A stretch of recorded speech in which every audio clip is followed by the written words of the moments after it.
All right, this is me. I'm just gonna try to fail to get a pop out of my neck.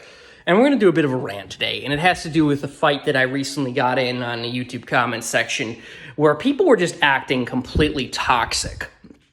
So there was this Reddit video, one of these Reddit text-to-speech ones, you know what they are, where they use like Scansoft Daniel to read the comments. And I know him as something else because of the Speakonia videos, but there was a list of man-child red flags, and one of them, I believe, I haven't watched the video in a while, but I know it had something to do with like keeping a messy room. I forget the exact wording, but that was basically the gist. And then someone in the comments defended that, saying, oh, well, that's not always true. Some people can't clean their room because they have mental illness and they're too burned out.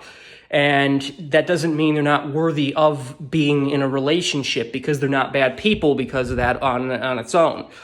And they also talked about how the importance of helping people in that situation is like, well, I'm not in that situation anymore, but I have a friend who is, and I've helped him a little bit around the house, and he's become a lot more, productive over time because of my help. Pretty wholesome comment. You'd think, oh, well, there's nothing wrong here. But no, everyone and their mother just keeps coming out of the woodwork and bashing this person. Oh, well, no, Pete, you're wrong. People who are depressed don't deserve it. And if you can't clean your room, that's a gigantic red flag, yada, yada, yada. Just making excuses why the people who are depressed are somehow monsters that don't deserve love, basically is the gist of this.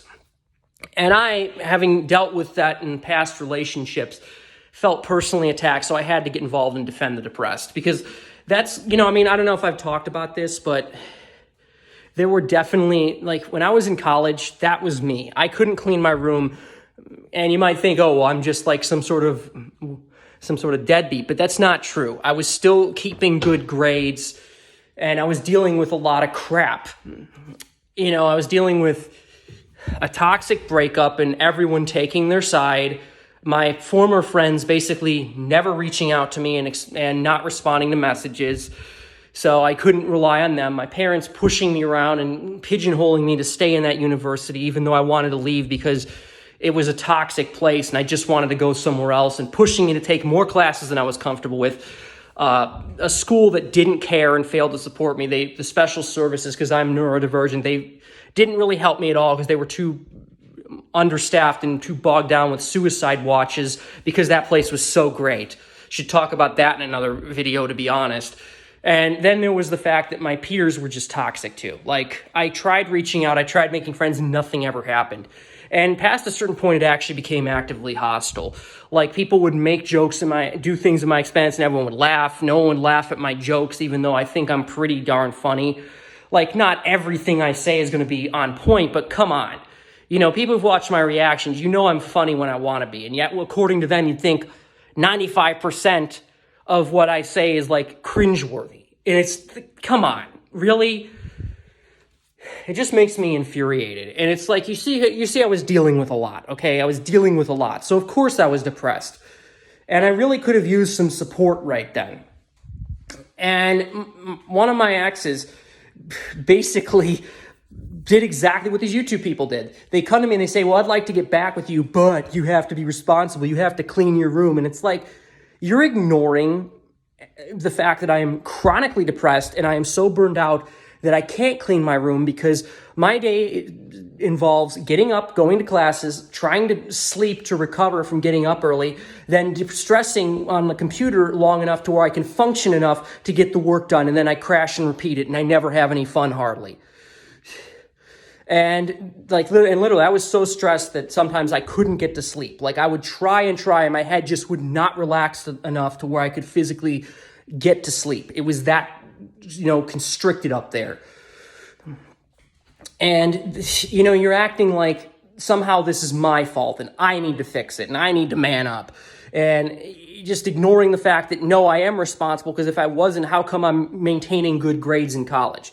That should be indication enough that I'm responsible. And yet you act like that's not good enough. And it's just not acknowledging their role in it, because maybe part of the reason why I was so burned out was because I kept trying to lean on you in the past when we were still dating for support, and you never gave it to me. I'd talk about how people were shutting me out in school, and you'd be like, just get over it. It's not that big a deal.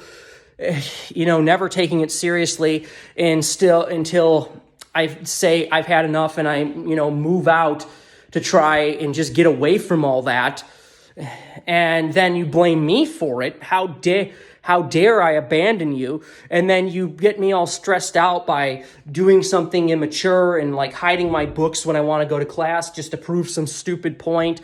And then I get so stressed out because, that coupled with the fact that it's a bad semester, I snap at everybody very loudly in the class when something happens at my expense. And it's like, and then I get screwed out of a project for that. And instead of saying, I'm sorry I did that, your first response is, why couldn't you control yourself?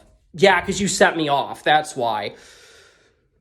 But it relates so close to home. And I am so tired of people acting like people who are depressed are some monsters and it's all their fault and they deserve it. It is not all our fault, especially in the case of me, where part of the reason I was depressed was because I was so socially isolated.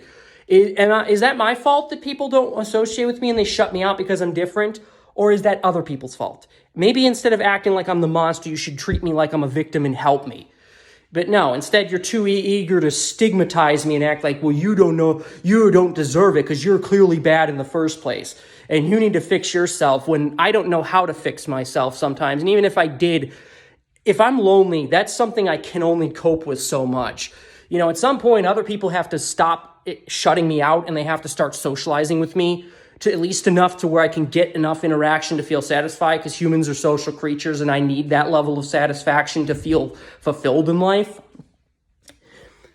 And no one was giving that to me. So is that my fault that other people weren't doing things, or is that their fault?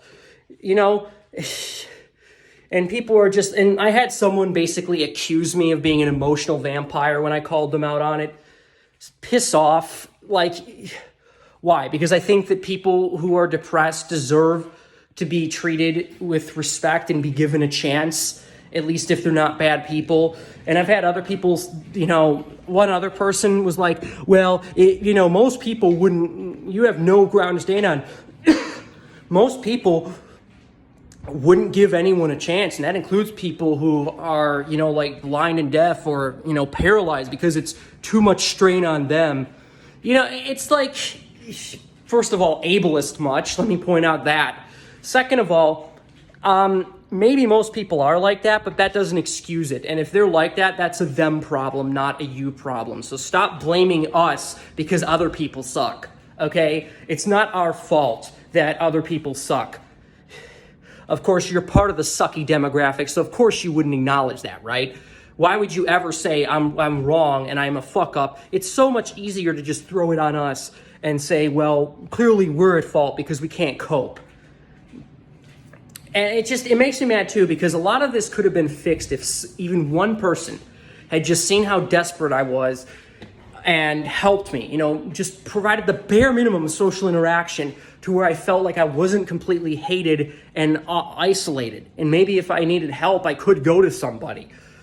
But no one did that. And I guarantee I'm not the only one in that scenario where people just feel like they don't have anyone they can turn to and they're trapped. So how can they not be depressed? I mean, wouldn't you be depressed in that situation too? It's kind of like being thrown in jail for a crime you didn't commit and you can't get out until your sentence is done. Yeah, you'd be depressed. And people need to stop acting like if you're in that situation, you deserve to be in jail. You're the victim here. Start acting like it and stop acting like we're such bad people. And maybe start reaching out and helping us. Really, this might prevent undue suicides. It really might. It might help people not be, so depressed that even if they don't off themselves, they don't end up with lifelong, potentially life-changing after complications. And they don't waste years of their life just waiting for something to change and hoping things get better because they can't do it on their own. They're too burned out and don't even know how to start in anyways.